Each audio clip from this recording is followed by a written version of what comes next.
So let's dive in, shall we? Step number 1 is to eat organs daily. Yes, that's right. To get your organ meats in the diet. Why? Well, they are the most nutrient dense foods on the planet in the most bioavailable form. You will often hear terms like superfood, or you might have even been on a multivitamin in the past.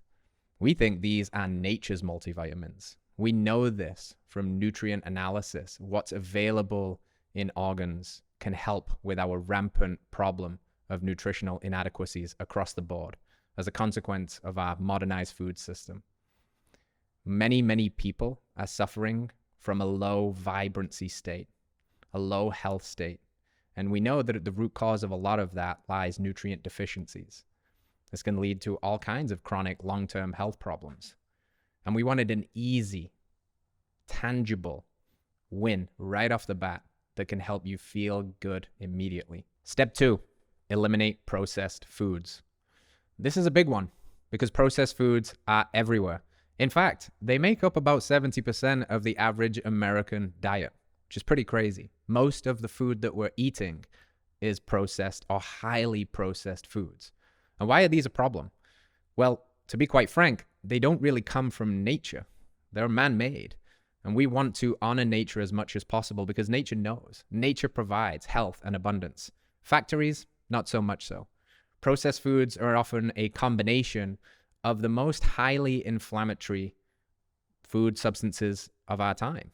We've got refined sugar, high fructose corn syrup, seed oils, gluten-containing grains.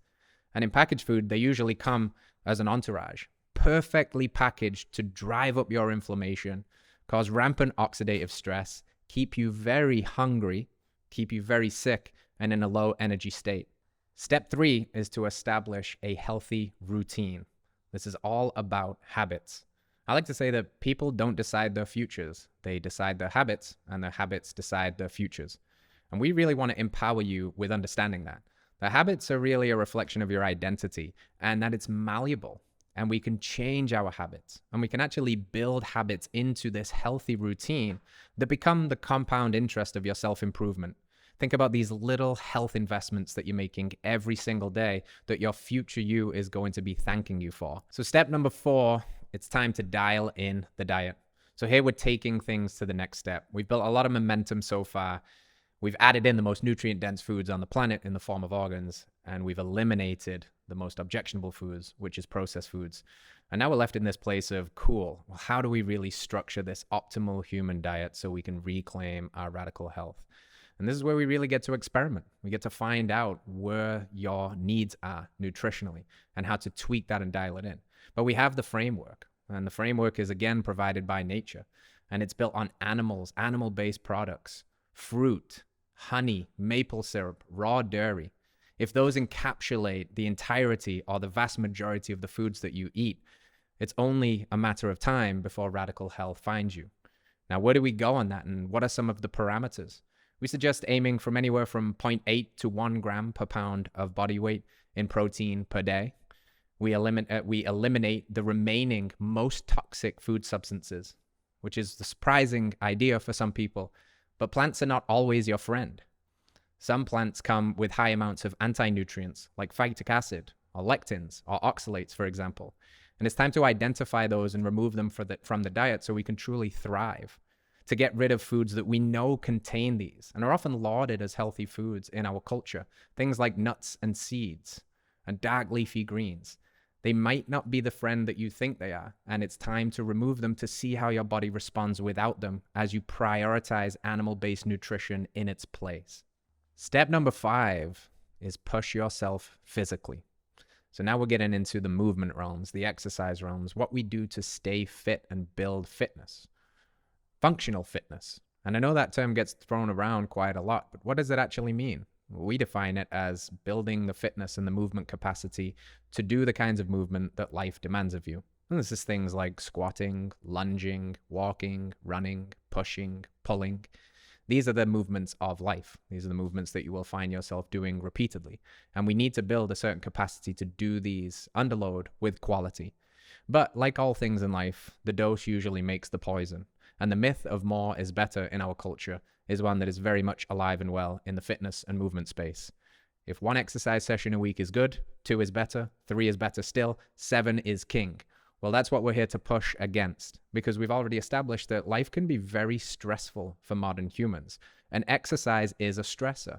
There's no doubt about it. Now, it can be a wonderful stressor in the appropriate doses at the appropriate time, fueled by the appropriate diet with enough rest and recovery in between.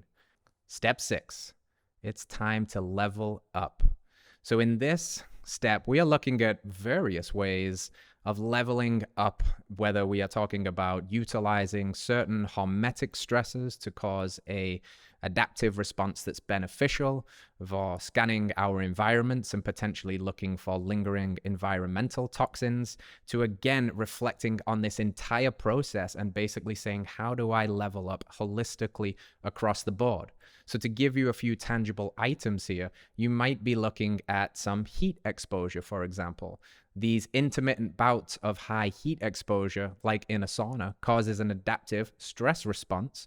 So we have to be careful here of doing too much of this again. It's kind of a similar story to the move yourself physically. Stress is stress is stress. And if you're incredibly overburdened with stress and your work life is hectic and you're not sleeping that well and you haven't done the previous 5 steps of dialing in all of that, then we don't go to the cold plunges and we don't go to the saunas right away, because we want to build up that grounded energy in the body. We want to create that resilience and then expose ourselves to our edges. So these stressors can be very beneficial and adaptive in appropriate doses again. But is it for everybody to cold plunge every day and sauna every day and CrossFit every day, etc., etc.? No, because the dose makes the poison. This is where you have to listen to your body again.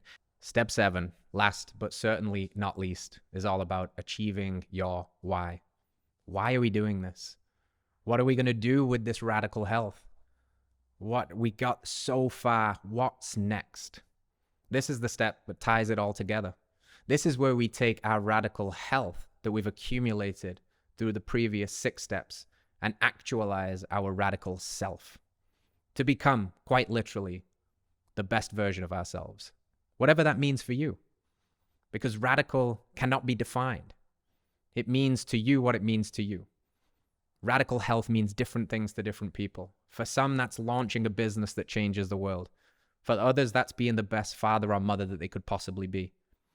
For some, it's just pushing themselves to see what they're capable of in this life, working through their limits, smashing through these brick walls of perceived limitations, becoming who they might be, leaving behind the self-doubts, the insecurities, the anxieties, the self-imposed limits. Who might you be if you were all that you could be? This is the step that it's really all about. This is why we're doing it. Because we want to be rich in the currency of happiness. We want to be aligned. We want to know and feel healthy. We want to be able to give back to our communities, leave people better than we found them, be a change maker in this world. And we want to have some fun along the way. And this is your vehicle for life. And the healthier it is, the more experiences you can have. The more experiences you can have, the more you will learn, the more wisdom you will acquire, the more fun you'll have along the way. Life is meant to be lived and enjoyed. And we're convinced that you can live it and enjoy it exponentially more when you get exponentially healthier. And we can do that if we use these 7 steps. If we understand that day by day we're investing in our self-improvement, we're slowly becoming who we might be. We're actualizing our radical self. We're taking little steps that are going to produce radical results. Then that's what we get to have at the end of it. The day you plant the seed is not the day you eat the fruit, but it is coming. And if you work on this framework and you build momentum and you keep putting in those daily deposits for your future self will thank you. The world will thank you. You'll be healthy. You'll be vibrant. You'll be radical. Hello, friends. If you enjoyed that clip, then you can watch the entire thing by heading to this link over here, or you can find us wherever you find podcasts by searching Radical Health Radio. If there's value here, please hit that like button. Let us know in a comment what your biggest takeaway was, and hit subscribe. Support the show as we support you. We'll see you soon.